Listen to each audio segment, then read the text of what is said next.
Greetings animators. Welcome to our animation tutorial. We're going to look at setting everything up and getting going animating.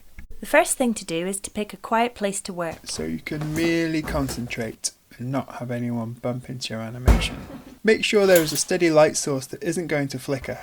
So close the curtains and blinds and use a light if you have one. Don't forget to stick it down and keep the wires tidy and safe from tripping up. You'll need a phone or tablet to film with. It doesn't matter if it's Android or Apple. They both run on the same free program that we're going to use, which is Stop Motion Studio. If you don't have a tripod or an iPad holder, look for some heavy things around the house that you can prop your device up with. Whatever you can get your hands on that's safe to use and that won't move when you tap the device to take a picture. So what are you going to animate? A paper cutout puppet? Plasticine. An object? You can animate yourself. Use your imagination and bring something to life. When you've decided what you want to animate, choose a background. You could use a photograph or make a painting. A plain background will make your character stand out and can be a good choice. Stick everything down to avoid flicker and wobble so your animation will look amazing. After you've installed the app, open it up, start a new project with the plus symbol in the top left hand corner and line up your device with the thing you're going to animate and fix it down. Underneath the take a picture button there's play and then the settings. Tap on this and it opens up a toolbar at the bottom. The one it's on now is the shutter speed. This affects the brightness. This next one is the zoom. You can adjust your frame size with this if you need to. The ISO controls how sensitive the camera is to light.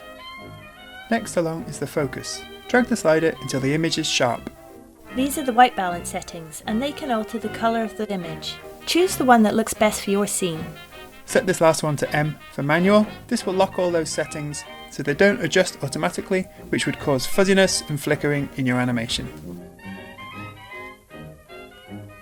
This is the Onionskin function. If you move this slider down whilst you're animating, it shows a ghost image of the last photo you've taken. This can be really useful if you can't remember which way your puppet was moving, especially if you've knocked something and you need to get your puppet or camera back to its original position. We also have to set the frame rate, which is how fast the video plays back. Push the cog here at the bottom, and on the far left the icon of a circle with the needle in is where you can set the frame rate. Set this on 12 frames a second, which equals 12 pictures for 1 second of animation. It's the speed that most cartoons play at, and it's the frame rate we normally work with. Before you start, you need a plan. Are you telling a joke? A story? Are you showing something from your imagination? Good animation is made in the planning. How do you want your puppets to move?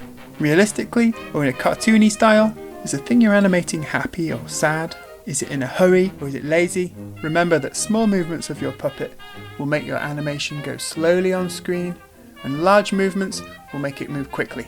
With this in mind, you can act through your puppet. Now imagine how the movement's going to work. If you can't imagine it, try and act it out, or ask someone else to act it out and you can observe them. Or if it's something that you can't do in the house, you could have a look online for reference videos. Add pauses between actions to allow your audience time to absorb what they've seen. Take your time and see what detail you can find in the action. When you finish your animation, you might want to put some sound effects or voices on. Put your animation to the frame where you want your audio to begin, then go to the bottom left here and tap on the microphone icon to open the recording screen. Hit record, get ready, go for it. Perfect. Now it's time to export. Come out of your animation by tapping this arrow in the bottom left hand corner. Hold your finger down on the animation you've just completed until it's highlighted. Then go to the blue bar at the top. The second icon in is the share button. Tap on this and then tap on Export Movie. Then Save Video, which will save your animation in the photo folder of your device.